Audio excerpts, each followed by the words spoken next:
Hello friends, welcome to Saurved official. मैं आशा करता हूँ आप सब स्वस्थ, मस्त और ज़बरदस्त होंगे और अपनी तैयारी को आगे की तरफ बढ़ा रहे होंगे। दोस्तों, अब आप सबकी तैयारी तो हो ही चुकी होगी क्योंकि एग्ज़ाम हमारा नज़दीक है। तो उसके लिए हम सीडीपी का एक प्रैक्टिस सेट लेके आए हैं। तो आज हम इस प्रैक्टिस सेट को सॉल्व करेंगे और अपना स्कोर, जितने भी क्वेश्चन आपके 30 में से सही होंगे उनको कमेंट बॉक्स में ज़रूर बताएंगे। तो चलिए शुरू करते हैं बिना टाइम को गंवाए हुए अपनी आज की शानदार क्लास को। तो आज की क्लास का पहला क्वेश्चन है कि निम्न कक्षाओं में शिक्षण की खेल विधि आधारित है। तो बताएंगे इस क्वेश्चन का आंसर क्या होगा। शारीरिक शिक्षा कार्यक्रमों के सिद्धांत पर, शिक्षण की विधियों के सिद्धांत पर, विकास एवं वृद्धि के मनोवैज्ञानिक सिद्धांत पर, या शिक्षण के सामाजिक सिद्धांतों पर। तो बताएंगे। कह रहा है निम्न कक्षाओं में, मतलब प्राथमिक। तो हम कह सकते हैं कि प्राथमिक स्तर पर जो बालकों को शिक्षा प्रदान करने के साथ यह भी आवश्यक होता है कि उनकी जो शारीरिक वृद्धि है और जो विकास है उस पर ध्यान केंद्रित किया जाए। ठीक है, तो इसलिए सबसे सर्वोत्तम विधि कौन सी मानी जाएगी? खेल विधि मानी जाएगी। कौन सी मानी जाएगी? खेल विधि मानी जाएगी, क्योंकि खेल विधि जो होती है इसमें वृद्धि एवं विकास के जो मनोवैज्ञानिक सिद्धांत होते हैं इस पर ये क्या होती है? आधारित होती है। तो इसका करेक्ट आंसर क्या हो जाएगा? इसका करेक्ट आंसर हो जाएगा ऑप्शन नंबर सी, विकास एवं वृद्धि के मनोवैज्ञानिक सिद्धांत पर। ठीक है, नेक्स्ट क्वेश्चन पर आगे बढ़ते हैं। नेक्स्ट क्वेश्चन कह रहा है कि डिसलेक्सिया संबंधित है। तो बताएंगे डिसलेक्सिया किससे संबंधित है? मानसिक विकार से संबंधित है, गणितीय विकार से संबंधित है, व्यावहारिक विकार से संबंधित है, या पठन विकार से संबंधित है? डिसलेक्सिया, तो जो डिसलेक्सिया है ये एक पठन संबंधी विकार है। मतलब ये जिस भी पर्सन को अगर जो होती है तो इसमें क्या होता है, उसको पढ़ने संबंधी प्रॉब्लम्स देखने को मिलती हैं। ठीक है, जिसमें बालक को क्या होता है, अक्षरों को पहचानने में कठिनाई होती है, उनका अधिगम भी बाधित होता है इसकी वजह से। मतलब उसको वो क्या नहीं कर पाते हैं, आगे बढ़ नहीं पाते हैं, पढ़ नहीं पाते हैं, क्योंकि उनको उससे रिलेटेड तो प्रॉब्लम हो रही है। तो इस विकार को अगर जो दूर करना है तो इस विकार को दूर करने के लिए जो शिक्षक होता है उसको मौखिक कार्य और जो पर्याप्त अभ्यास हैं उससे रिलेटेड उन पर क्या देना चाहिए? बल देना चाहिए। तो इसका करेक्ट आंसर क्या हो जाएगा? यह एक पठन विकार है। ठीक है, नेक्स्ट क्वेश्चन क्या कह रहा है? नेक्स्ट क्वेश्चन कह रहा है कि विशेष रूप से ज़रूरतमंद बच्चों की शिक्षा का प्रबंध होना चाहिए, दूसरे सामान्य बच्चों के साथ होना चाहिए, विशेष विद्यालयों में विशेष बच्चों के लिए विकसित विधियों पर होना चाहिए, विशेष विद्यालयों में होना चाहिए, या विशेष विद्यालयों में विशेष शिक्षकों द्वारा होना चाहिए।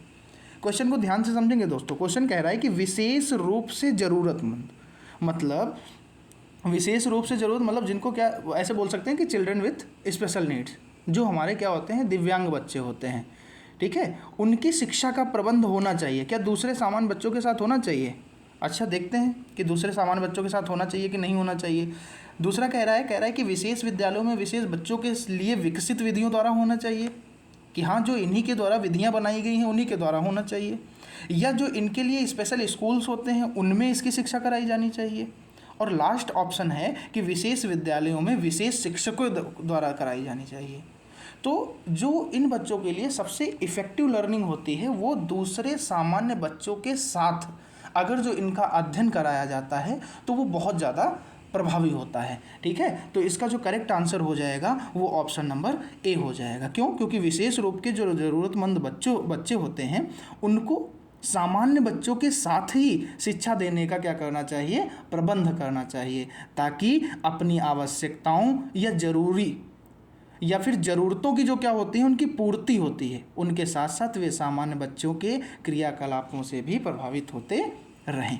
ठीक है, ताकि भविष्य में सामान्य वातावरण के साथ अपने आप को वो क्या कर सकें? समायोजित कर सकें, मतलब वो समाज की मुख्य धारा से जुड़ सकें। तो इसका करेक्ट आंसर क्या हो जाएगा? दूसरे सामान्य बच्चों के साथ। ठीक है, नेक्स्ट क्वेश्चन पर आगे बढ़ते हैं। नेक्स्ट क्वेश्चन क्या कह रहा है कि अधिगम के प्रक्रम में अभिप्रेरण सीखने वालों की स्मृति को तेज बनाता है, पुराने अधिगम से नए अधिगम को विभेदित करता है, तीसरा है एक दिशीय रूप से सोचने में सीखने वालों को प्रस्तुत करता है, या चौथा है नए सीखने वालों में अधिगम के लिए रुचि का सृजन करता है।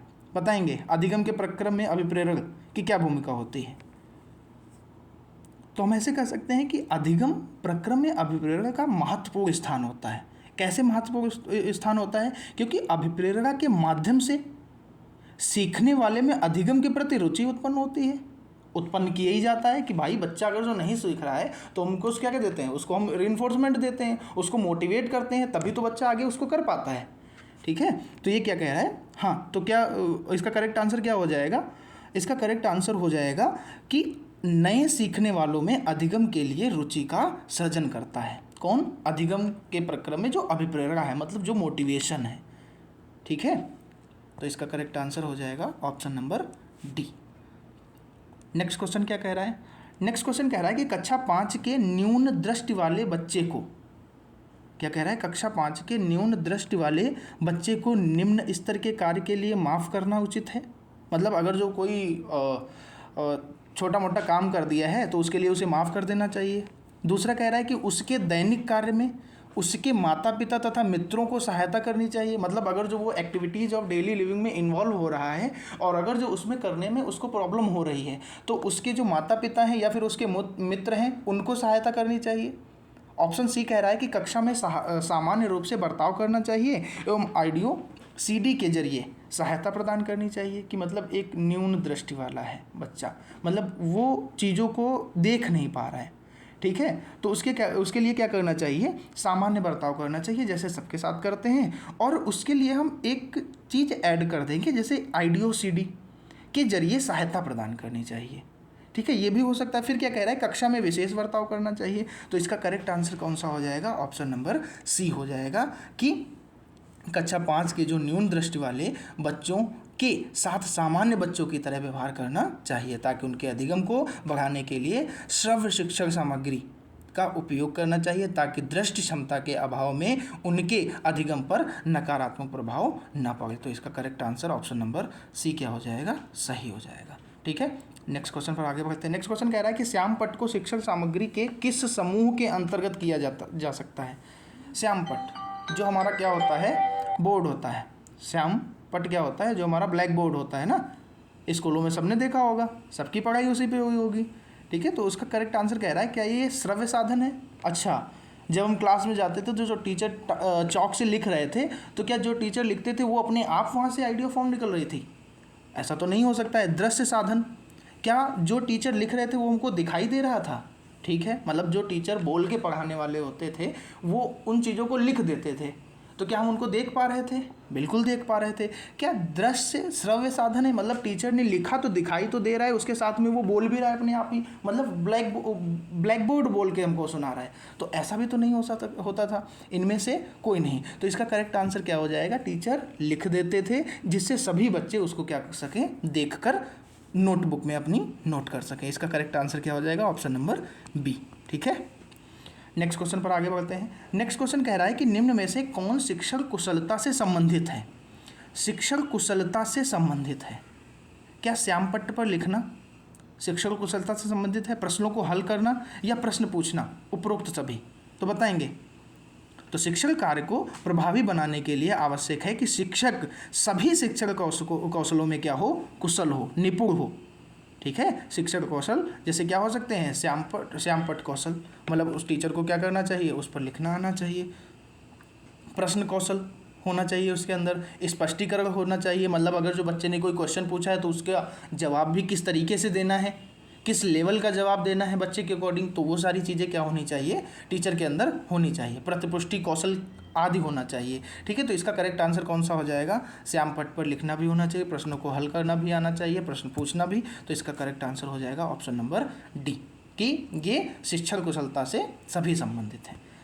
नेक्स्ट क्वेश्चन क्या कह रहा है? नेक्स्ट क्वेश्चन कह रहा है कि कक्षा में जो विद्यार्थी प्रश्न पूछते हैं उन्हें कक्षा के बाद शिक्षक से मिलने की सलाह देनी चाहिए। अच्छा, अगर जो टीचर पढ़ा रहा है बच्चे ने कोई क्वेश्चन पूछ दिया तो टीचर क्या बोलेगा? अच्छा मिलो बेटा बाहर बताएंगे क्वेश्चन। तो ऐसा करना चाहिए? तो आप लोग बताएंगे ऐसा करना चाहिए? नहीं करना चाहिए। फिर दूसरा है, कह रहा है कि कक्षा चर्चा में भाग लेने के लिए प्रोत्साहित किया जाना चाहिए। ठीक है, हाँ, इसको थोड़ा सा सोच सकते हैं कि कक्षा चर्चा में भाग लेने के लिए प्रोत्साहित किया जाना चाहिए बच्चे को। फिर कह रहा है लगातार प्रश्न पूछने के लिए प्रोत्साहित करना चाहिए, स्वतंत्र रूप से उत्तर ढूंढने के लिए प्रोत्साहित करना चाहिए, आपने मैथ में आगमन तथा निगमन विधि देखी होगी। एक में क्या किया जाता है, एक में हम टीचर क्या करता है, पहले नियम को बताता है, तब जाके बच्चे को उस पर बेस्ड क्वेश्चन कराता है, और एक टीचर क्वेश्चन बता देता है, बाद में बच्चे खुद उस नियम तक पहुंचते हैं। ठीक है, तो बताएंगे इसमें कौन सा नियम निगमन विधि का कॉन्सेप्ट है और कौन सा आगमन विधि का कॉन्सेप्ट है, कमेंट में लिख के बताएंगे। ठीक है, तो अब आ जाते हैं तीसरे ऑप्शन पे। ऑप्शन कह रहा है कि लगातार प्रश्न पूछने के लिए प्रोत्साहित करना चाहिए। डी है स्वतंत्र रूप से उत्तर ढूंढने के लिए प्रोत्साहित करना चाहिए। तो ध्यान से सुनेंगे इस क्वेश्चन के आंसर को, कि कक्षा शिक्षण के दौरान विद्यार्थी के प्रश्न पूछने पर उसके उत्सुकता को शांत करने के लिए शिक्षक को उसकी समस्याओं का समाधान करना चाहिए, वरना बच्चा उस क्वेश्चन का आंसर ही ढूंढते ढूंढते उसी में लगा रहेगा, तो जो कॉन्सेप्ट टीचर सिखा रहा है उस पर वो ध्यान ही नहीं दे पाएगा। तो पहले टीचर को क्या करना चाहिए, उसकी समस्याओं का समाधान करना चाहिए जो वो क्वेश्चन पूछना चाह रहा है, तथा छात्र को की जो विषय वस्तु है उससे संबंधित सार्थक प्रश्न पूछने को प्रोत्साहित करना चाहिए, ताकि विषय से संबंधी शिक्षण में उनकी रुचि बनी रहे तथा अधिगम बिना अवरोध के सतत रूप से चलता रहे। तो इसका करेक्ट आंसर क्या हो जाएगा, जो सुटेबल होगा वो होगा ऑप्शन नंबर सी, कि लगातार प्रश्न पूछने के लिए प्रोत्साहित करना चाहिए, वो भी उस टॉपिक से जो टॉपिक करेंट टाइम में चल रहा है। ठीक है, नेक्स्ट क्वेश्चन पर बढ़ते हैं, कि शिक्षा की किंडरगार्टन पद्धति का प्रतिपादन किया था, किसने किया था बताएंगे। टीपी नन ने किया था, स्पेंसर ने किया था, फ्रोबेल ने किया था, मॉन्टेसरी ने किया था। ध्यान से इन क्वेश्चन को, एक भी क्वेश्चन छोड़ना नहीं है, सारे के सारे क्वेश्चन एग्जाम में पूछे गए हैं और आने की प्रबल संभावना भी है, क्योंकि आपने पुराने क्वेश्चंस को देखा होगा, बहुत से क्वेश्चन ऐसे हैं हर बार, मतलब अब अगर इससे पिछली जो परीक्षा हुई थी, इसके आने वाली परीक्षा में बहुत से क्वेश्चन रिपीट होने वाले हैं, और ऐसा पिछले परीक्षाओं में हुआ भी है। तो इसीलिए तो हमको पीवाईक्यू सॉल्व करने के लिए बोला जाता है, क्योंकि पीवाईक्यू का अहम रोल होता है हमारी परीक्षा में। ठीक है, तो इसका करेक्ट आंसर बताएंगे कौन होगा। टीपी नन ने किया था, या फिर स्पेंसर ने किया था, या फ्रोबेल ने किया था, या मॉन्टेसरी ने किया था। तो मनोवैज्ञानिक फ्रोबेल ने कब किया था, 1840 में। कब किया था, 1840 में किया था। ठीक है, कब किया था, 1840 में किया था। किसने, फ्रोबेल ने जर्मनी में पहला किंडरगार्टन खोला था, और ये किंडरगार्टन पद्धति का भी प्रतिपादन किया था। ठीक है, जो किंडरगार्टन का अर्थ क्या होता है, बच्चों का बगीचा। किंडरगार्टन का अर्थ होता है बच्चों का बगीचा। ठीक है, फ्रोबेल के अनुसार बच्चे उद्यान में स्थित नर्सरी की तरह होते हैं, मतलब उद्यान में एक नर्सरी, जैसे पौधों की एक नर्सरी होती है, उसमें एक नर्सरी की तरीके से होते हैं। किसके अकॉर्डिंग, फ्रोबेल के अकॉर्डिंग।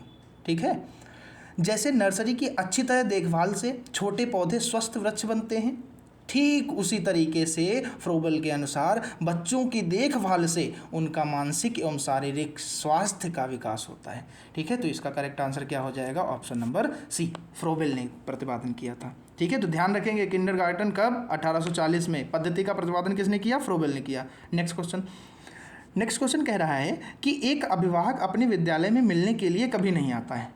एक अभिभावक आपसे विद्यालय में, मतलब आप एक टीचर हैं, आप वैसे भी एक भावी शिक्षक हैं, ठीक है, जो कि आने वाली परीक्षाओं में पास होकर आप टीचर बनने जा रहे हैं। ठीक है, तो इसमें आपसे, आप अपने आप को रखिए कि आपसे आप एक स्कूल के टीचर हैं और अभिभावक आपसे विद्यालय में मिलने के लिए कभी नहीं आता है, तो आप क्या करेंगे, बच्चे की उपेक्षा करेंगे, अरे जाओ तुम्हारे पिताजी तो मिलने ही नहीं आते, तो हम तुमसे बात नहीं करेंगे।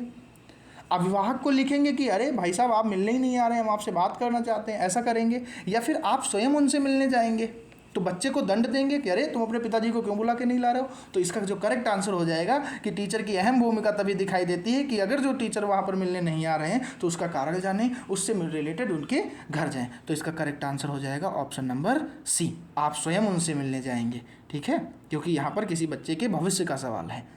नेक्स्ट क्वेश्चन क्या कह रहा है, नेक्स्ट क्वेश्चन कह रहा है कि बचपन का सांप्रतिक दृष्टिकोण की मान्यता है।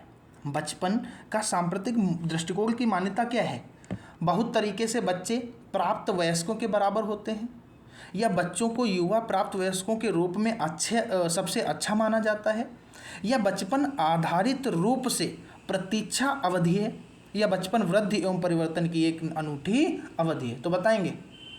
तो जो बचपन की जो सांप्रतिक दृष्टिकोण है उसकी जो मान्यता है कि बचपन वृद्धि एवं परिवर्तन की अनूठी अवधि है, मतलब इसमें वृद्धि के साथ साथ परिवर्तन भी देखने को मिलता है। ठीक है, तो इसका करेक्ट आंसर क्या हो जाएगा? ऑप्शन नंबर डी हो जाएगा। ठीक है, नेक्स्ट क्वेश्चन क्या कह रहा है? नेक्स्ट क्वेश्चन कह रहा है कि एक प्रमाणीकृत पठन परीक्षण लेने के लिए 5वीं कक्षा को प्रस्तुत करने में शिक्षक को आधिकारिक परामर्श दिया जाता है कि, बताएंगे कि बच्चों को बोलना कि परीक्षण बहुत महत्वपूर्ण है तथा वह उसमें अच्छा प्रदर्शन करेगा। दूसरा कह रहा है कि पूर्ववर्ती परीक्षा से प्रधान प्रश्नों को चिन्हित करना एवं छात्रों को उन्हें उत्तर देने के लिए अनुमति देना। सी कह रहा है निम्न कोटि के पाठकों को परीक्षण देना ताकि कक्षा के शेष बच्चे किसी भी तरीके से अच्छा करें। परीक्षा और चौथा ऑप्शन है कि परीक्षा में आने वाले समान प्रकार के प्रश्नों के उत्तर देने के लिए छात्रों को अभ्यास कराना। तो बताएंगे इसका करेक्ट आंसर क्या होगा? क्वेश्चन को समझ जाएंगे तो आंसर अपने आप ही आ जाएगा। क्वेश्चन क्या कह रहा है, ध्यान से उसको पढ़िए और समझिए कि एक प्रमाणीकृत पठन परीक्षण में लेने के लिए 5वीं कक्षा को प्रस्तुत करने में शिक्षक को अधिकाधिक परामर्श दिया जाता है कि, मतलब एक परीक्षण होने वाला है जिसमें आपको एक कक्षा 5 को प्रस्तुत करना है, तो उसमें आपके एक बच्चे को लेना है, तो उसमें क्या करना है, आप बच्चों को क्या बोलोगे, क्या परामर्श दोगे? कि बच्चों को बोलना है कि परीक्षण बहुत महत्वपूर्ण है तथा वह उसमें अच्छा प्रदर्शन करेगा, कि अरे भाई तुम परीक्षा इसमें भाग लो और तुम इसमें अच्छा प्रदर्शन करोगे। दूसरा क्या कह रहा है, पूर्ववर्ती परीक्षा से प्रधान प्रश्नों को, मतलब जो उससे पहले कोई परीक्षण हुआ है, परीक्षा हुई है, उसमें जो मुख्य प्रश्न पूछे गए थे उन प्रश्नों को चिन्हित करोगे और छात्रों को उन्हें उत्तर देने की अनुमति दोगे कि भाई इनको सॉल्व कर लो और इनका उत्तर देना है आपको। या निम्न कोटि के पाठकों को, या फिर जो थोड़ा सा मतलब तीव्र बुद्धि के नहीं हैं, धीमे सीखते हैं, या फिर मतलब उतना नहीं सीख पाए हैं, थोड़ा उनकी लर्निंग चल रही है और पढ़ने में उतना ठीक नहीं है, तो वहाँ पर क्या करेंगे, उनको प्रशिक्षण देंगे ताकि कक्षा के शेष बच्चे किसी भी तरीके से अच्छा करें, मतलब जो बचे हुए हैं वो भी अच्छा कर जाएं। या परीक्षा में आने वाले समान प्रकार के प्रश्नों के उत्तर देने के लिए छात्रों को अभ्यास कराएंगे, मतलब जो परीक्षण होने वाला है उसमें जितने भी क्वेश्चन पूछे जाने वाले हैं उन्हीं की पहले तैयारी करा देंगे और परीक्षण दिला देंगे। तो ये तो नाइंसाफ़ी हो जाएगी। क्या हो जाएगी बताएंगे? तो एक प्रमाणीकृत पठन परीक्षण लेने के लिए पूर्व यह आवश्यक, उससे पहले यह आवश्यक है कि शिक्षक छात्रों को परीक्षण में आने वाले प्रश्नों के प्रारूप की जानकारी दे। प्रश्नों के प्रारूप मतलब उनके जैसा, उसमें कौन कौन से किस तरीके के प्रश्न पूछे जाने वाले हैं उनकी जानकारी देंगे तथा अधिक से अधिक प्रश्नों का अभ्यास करवाएंगे। जैसे अभी आपकी जो 2, 3, 4 को जो यूपी टेट की परीक्षा होने जा रही है उससे रिलेटेड या फिर जो क्वेश्चन पूछे गए हैं या फिर पूछे जाने वाले, वही तो मैं आपको करा रहा हूँ।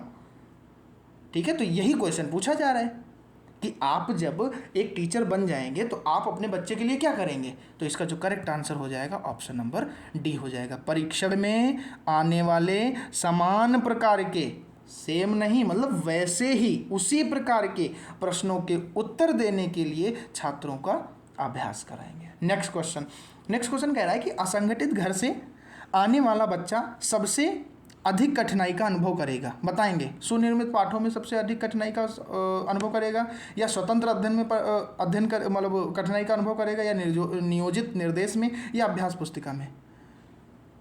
तो असंगठित घर से आने वाला जो बच्चा है उसमें उसके वातावरण का प्रभाव अवश्य पड़ता है। ठीक है, जिसमें उनमें जो अनुशासन एवं जो आत्मनिर्भरता जैसे गुणों का अभाव पाया जाता है। आत्मनिर्भरता, खुद से कोई काम कर लेना। ठीक है, इन गुणों के अभाव में बालक स्वतंत्र अध्ययन में कठिनाई का अनुभव करेगा। तो ऑप्शन नंबर बी क्या हो जाएगा, यहाँ पर करेक्ट आंसर हो जाएगा। नेक्स्ट क्वेश्चन क्या कह रहा है? नेक्स्ट क्वेश्चन कह रहा है कि आप देखते हैं कि एक छात्र बुद्धिमान है तो आप क्या करेंगे, आपकी उसमें अहम भूमिका क्या होगी? उसके साथ संतुष्ट हो जाएंगे, अरे चलो ठीक है तुम तो पढ़ने में ठीक हो ही, दूसरा कह रहा है कि उसे अतिरिक्त गृह कार्य नहीं देंगे। अरे तुमको तो सब आता ही है, क्या करोगे तुम पढ़ाई करके, ये तो सब तुमको आता है, कोई गृह कार्य नहीं दोगे। या वह जैसे अधिक प्रगति कर सके उस तरह से उसे अनुप्रेरित करेंगे, कि मतलब अगर जो वह बुद्धिमान है तो उसे क्या करना है, मतलब टीचर का वहाँ पर रोल क्या होगा कि वह आगे कैसे प्रगति कर सके उस तरीके से उसे अनुप्रेरित करेंगे, मतलब उसे आगे का मार्ग दिखाएंगे कि इस तरीके से अभी तुम यहाँ हो और आगे भी जा सकते हो। या डी ऑप्शन क्या कह रहा है, उसके अभिभावकों को सूचित करेंगे कि वह बहुत बुद्धिमान है। हाँ, वहाँ से तो हमको मेडल मिल जाएगा ना कि बच्चे को देखा, बच्चा बहुत होनहार है, बुद्धिमान है, हमने इन्फॉर्मेशन दे दी उसके पेरेंट्स को कि आपका बच्चा बहुत बुद्धिमान है, बहुत अच्छा कर रहा है। हाँ, वहाँ पर वो क्षणिक खुशी तो मिल जाएगी, आपको भी शाबाशी मिल जाएगी, मगर बच्चा आगे क्या करेगा उसकी गारंटी कौन लेगा, क्योंकि उसके बारे में तो हमने कुछ सिखाया ही नहीं ना। तो इसका जो करेक्ट आंसर हो जाएगा ऑप्शन नंबर सी हो जाएगा कि वह कैसे अधिक प्रगति कर सके उस तरीके से उसे अनुप्रेरित करेंगे। ठीक है, क्योंकि बुद्धिमान छात्र को उसके अधिगम को सही दिशा देने के लिए शिक्षक द्वारा उसे समय समय पर निर्देश देना चाहिए, क्योंकि तीव्र बुद्धि वाले जो छात्रों को सामान्य छात्रों के साथ शिक्षक कार्य करना उचित नहीं माना जाता है।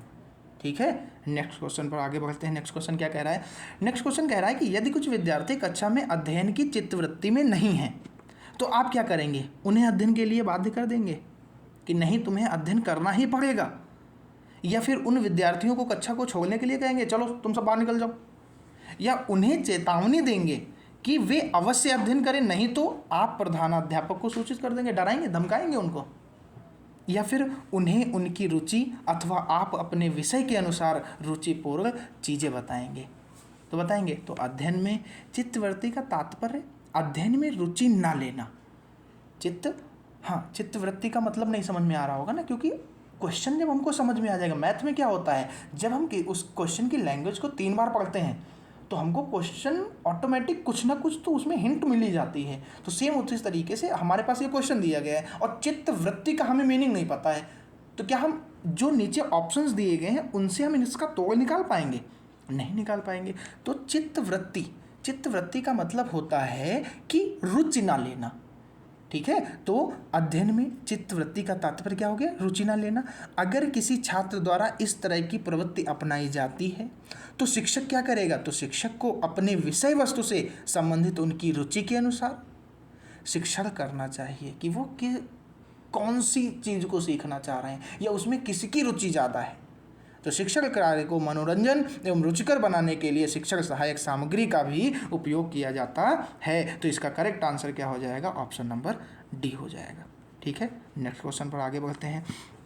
वह स्तर जिसमें बच्चा किसी वस्तु एवं घटना के बारे में तार्किक रूप से सोचना शुरू करता है क्या कहा जाता है, बताएंगे? संवेदन प्रबोध कहा जाता है, औपचारिक अवस्था कहा जाता है, या पूर्व क्रियात्मक अवस्था कहा जाता है, या पूर्व क्रियात्मक मूर्त क्रियात्मक अवस्था कहा जाता है, बताएंगे? तो यहाँ से पहले एक क्वेश्चन बताएंगे कि संज्ञानात्मक विकास का सिद्धांत किसने दिया था। तो संज्ञानात्मक विकास का जो सिद्धांत है वो दिया था किसने दिया था, पियाजे।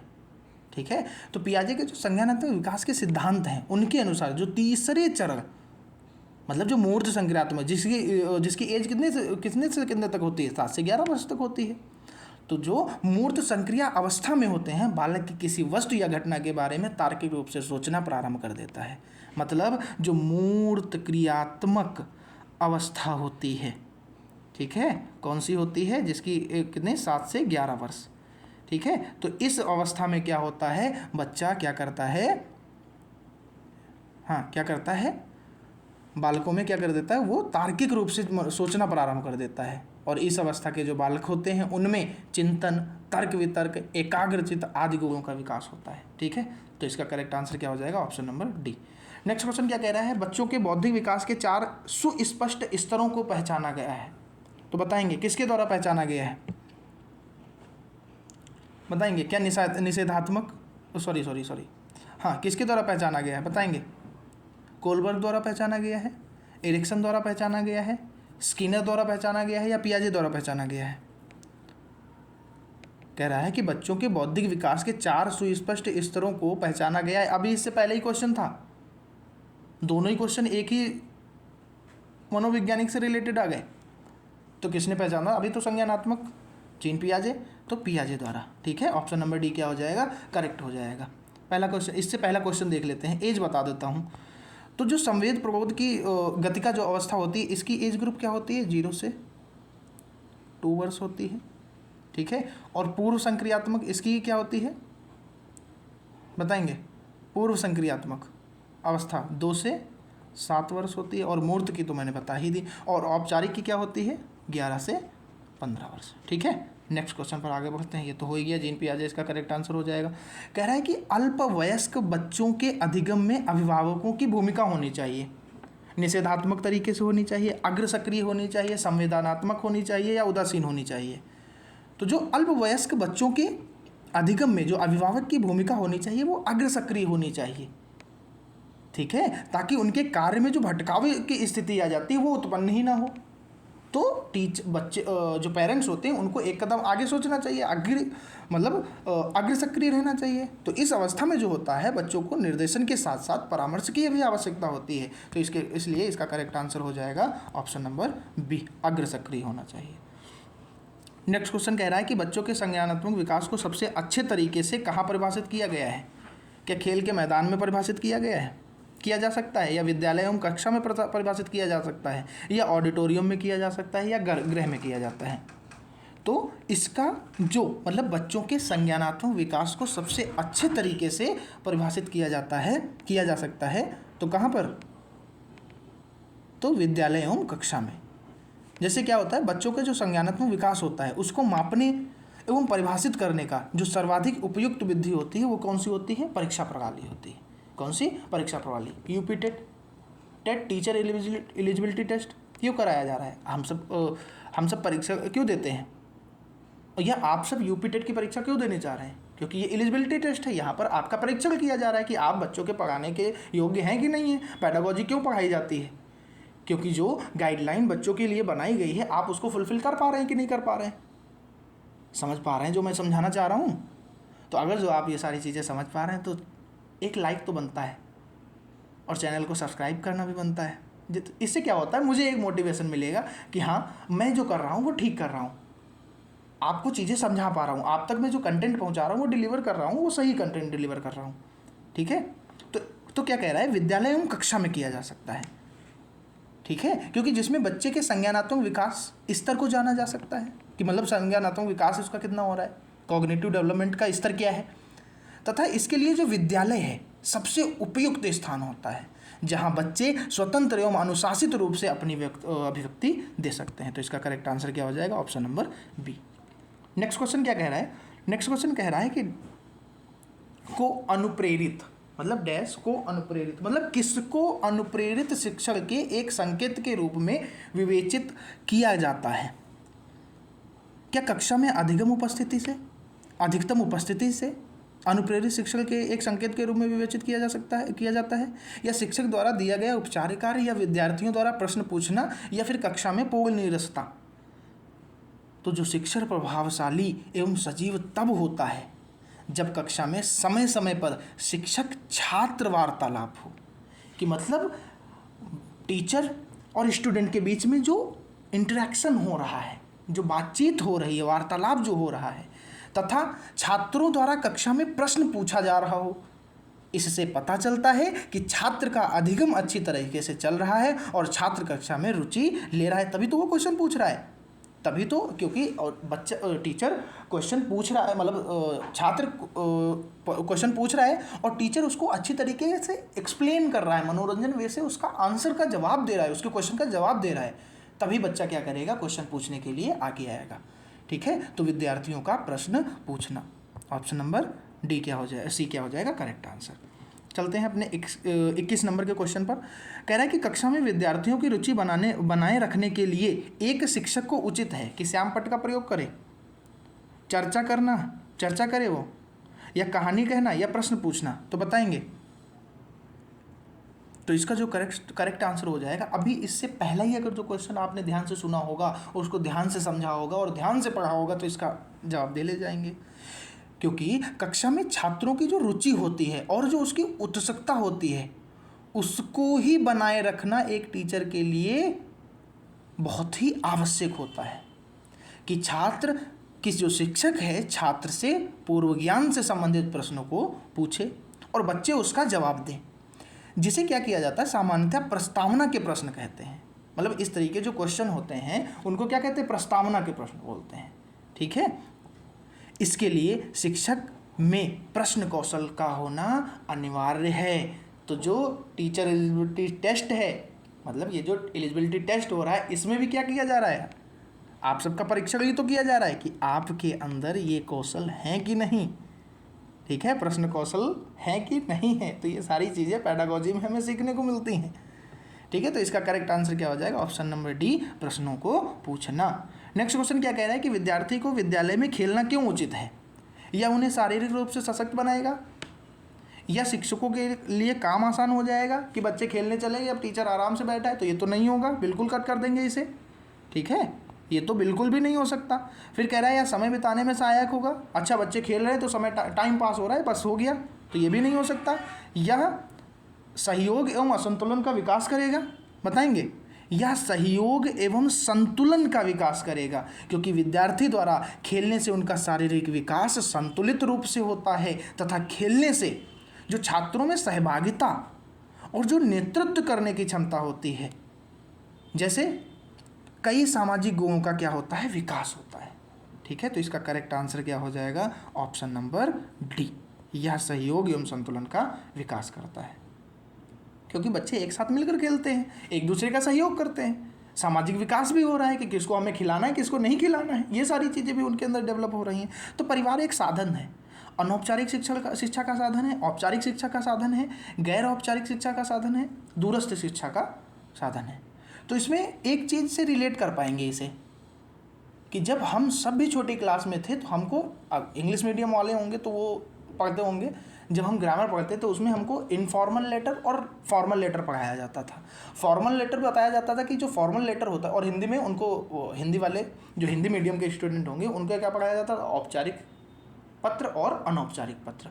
तो जो इनफॉर्मल लेटर होता है ये हमको बताया जाता था, मतलब जो अनौपचारिक पत्र होता है वो हम क्या करेंगे, अपने रिलेशनशिप में लिखेंगे। जैसे हमारे जानने वाले हैं जिनको हम जानते हैं, हमारे चाचा हो गए, चाची हो गए, मौसी हो गए, बाबा हो गए, बाबा दादी हो गए, ठीक है, दोस्त हो गया, उसको हम क्या लिखेंगे, अपनी भाषा में अपने विचारों को व्यक्त करते हैं, जिसे हम अनौपचारिक बोलते हैं। और अगर जो हमें कोई आधिकारिक पत्र लिखना हो गया तो वो किस में आ जाएगा, औपचारिक में आ जाएगा। प्रिंसिपल हो गया, ठीक है, नगर निगम निकाय को हो गया, तो ये किस में आ जाएगा, औपचारिक में आ जाएगा या फॉर्मल में आ जाएगा।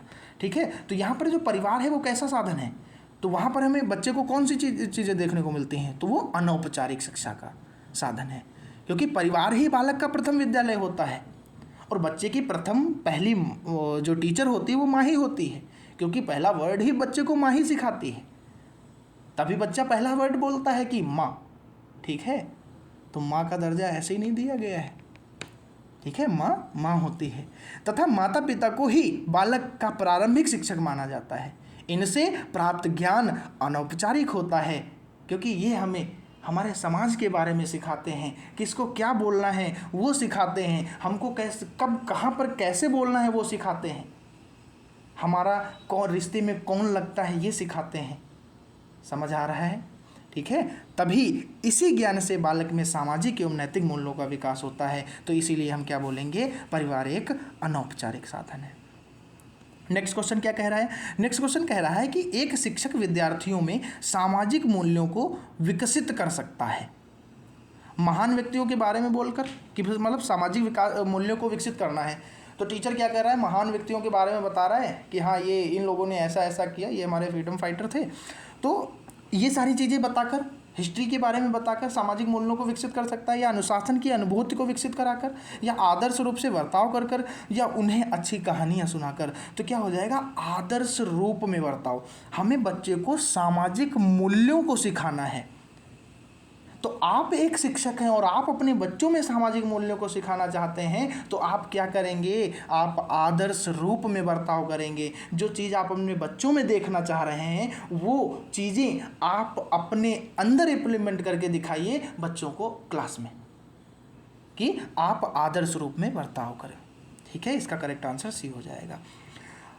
नेक्स्ट क्वेश्चन क्या कह रहा है कि एक शिक्षक के लिए सबसे महत्वपूर्ण क्या है? कक्षा में अनुशासन बनाए रखें, कि मतलब बैठा है अनुशासन बनाए है, कोई दिक्कत नहीं है, बच्चा सीख रहा है। कक्षा में समयानुवर्ती होना, या विद्यार्थी की कठिनाइयों को दूर करना, एक सुवक्ता होना, मतलब फैसिलिटेटर। तो एक शिक्षक के लिए सबसे महत्वपूर्ण क्या है? कि विद्यार्थियों की कठिनाइयों को जाने और उनको दूर करे, क्योंकि शिक्षक का कक्षा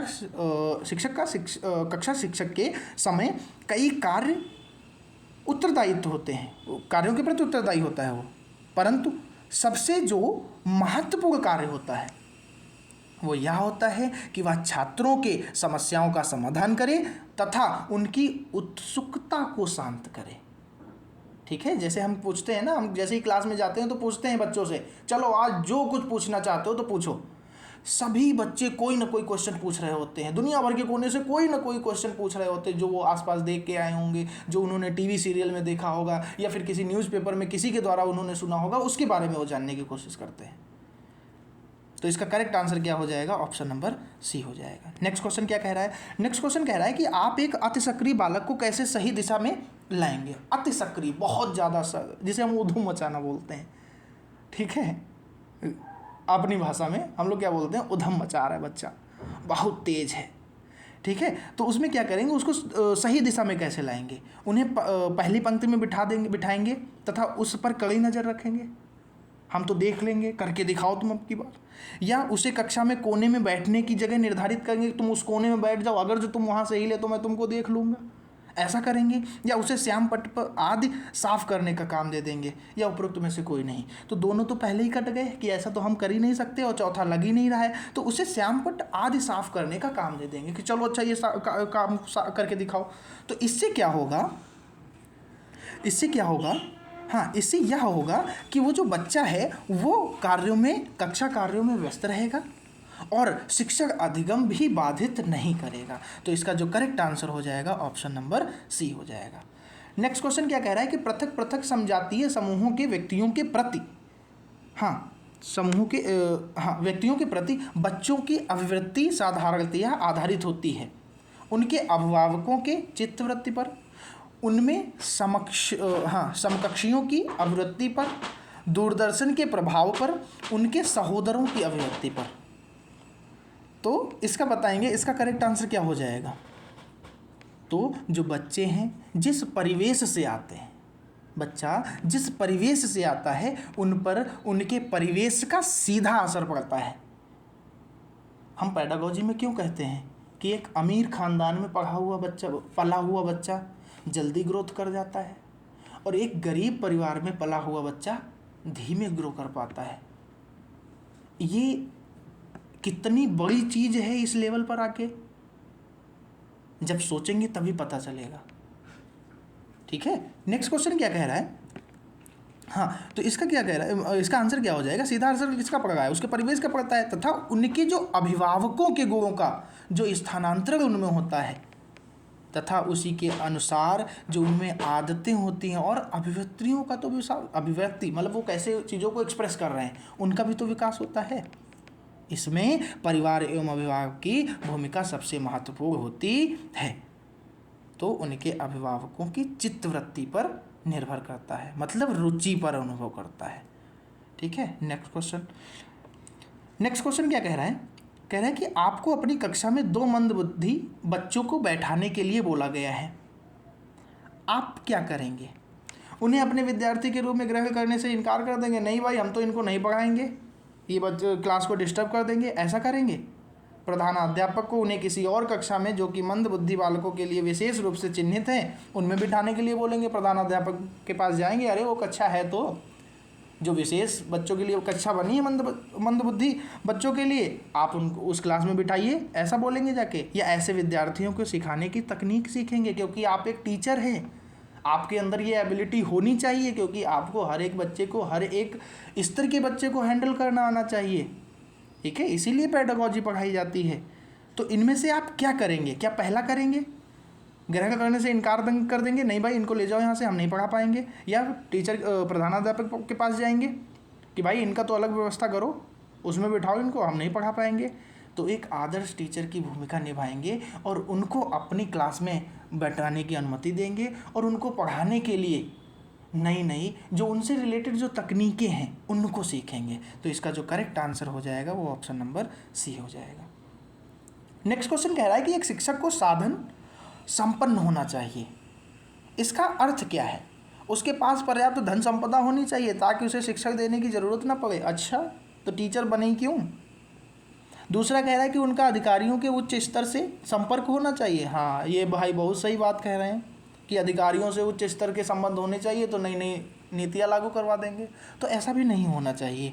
उनको अपने विद्यार्थियों की समस्याओं को हल करने का पर्याप्त ज्ञान होना चाहिए कि बच्चा जो पूछ रहा है आप उसको सॉल्यूशन दे पाओ, उसकी समस्याओं को समझ पाओ, उसका निदान कर पाओ, उपचार कर पाओ। ठीक है, या विद्यार्थियों के बीच उनकी प्रसिद्धि होनी चाहिए, अरे ये टीचर तो बहुत फेमस है, ज्ञान कुछ भी नहीं है। तो ऐसा भी तो नहीं होना चाहिए कि हाँ प्रसिद्ध हो गए, प्रसिद्धि होने से ही कुछ नहीं होता है। क्या हम अपने आप को उस वातावरण में बिठा पा रहे हैं और बच्चों को जो नॉलेज डिलीवर करना है क्या वो हम कर पा रहे हैं? ये सबसे बहुत ज़रूरी है, प्रसिद्धि ज़रूरी नहीं है। ठीक है, तो इसका जो करेक्ट आंसर हो जाएगा ऑप्शन नंबर सी हो जाएगा कि उनको अपने विद्यार्थियों की समस्याओं को हल करने का पर्याप्त ज्ञान होना चाहिए। ठीक है, क्योंकि टीचर की एक अहम भूमिका होती है विद्यार्थी के जीवन में। नेक्स्ट क्वेश्चन क्या कह रहा है कि ये आखिरी क्वेश्चन है, बच्चों में संवेगात्मक समायोजन प्रभावी होता है व्यक्तित्व निर्माण में, कक्षा शिक्षण में, अनुशासन में, उपरोक्त सभी में।